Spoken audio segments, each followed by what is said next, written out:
दावा अमेरिका ने किया है कि भारत रूस से तेल नहीं खरीदेगा। सच क्या है?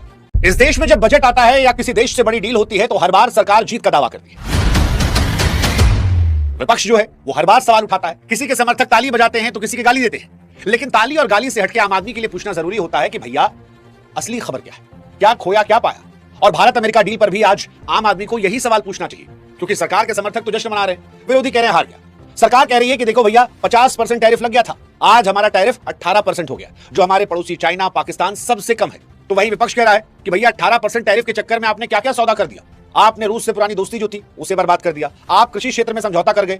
लेकिन आम आदमी ये पूछ रहा है कि भाई साहब ट्रेड डील पर इतना विवाद मचा क्यों है, कि क्या भारत ने कृषि, डेयरी, डेटा और उत्पादन जैसे संवेदनशील क्षेत्रों में कोई गुपचुप छूट दे दी है?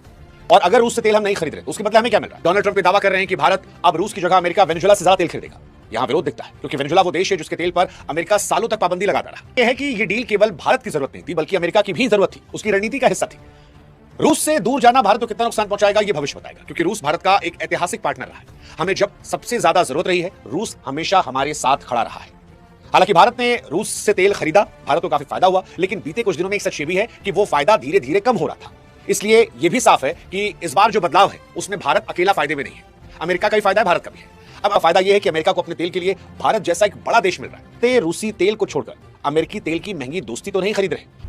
देखिए, अमेरिका भारत डील पर सबसे ज्यादा भ्रम टैरिफ को लेकर फैलाया गया है। असली कहानी यह है कि डोनाल्ड ट्रंप ने नई पॉलिसी के तहत भारत पर 50% का टैरिफ लगाने की बात कही थी, जिसमें 25% इसलिए था कि आप रूस से तेल खरीद रहे हैं। क्या है, 500 अरब डॉलर का सामान अमेरिका से खरीदने और तेल का पैसा चुकाने के लिए भारत को बड़ी मात्रा में डॉलर की जरूरत है। अब जब बाजार में डॉलर की मांग बढ़ेगी तो रुपया आपका कमजोर हो जाता है। अगर रुपया और गिरता है तो आम आदमी जो विदेश जाता है उसके लिए विदेश घूमना, विदेश में सामान खरीदना, वहां रहना, खाना पीना, पढ़ना लिखना, ये सब महंगा हो जाता है। वो आईटी वीजा पर राहत का भरोसा है। हमारे लड़के जो वहां जाकर काम करते थे उनको इससे नुकसान नहीं होगा। प्लस भारत ने यूरोपियन यूनियन के साथ बैकअप ऑलरेडी तैयार कर लिया। वो जो डील थी जिसे हमने मदर ऑफ ऑल डील कहा था, जिसका एक वीडियो हमने अलग से, एक बैकअप भी तैयार है जो अमेरिका की ब्लैकमेलिंग से बचने का तरीका, और जिस वजह से ही शायद अमेरिका ने ये डील इतनी जल्दी करवा दी और बाद में कहा भी कि देखिए ईयू ने इतना समय लगाया, हमने तो इतनी जल्दी डील करवा दी।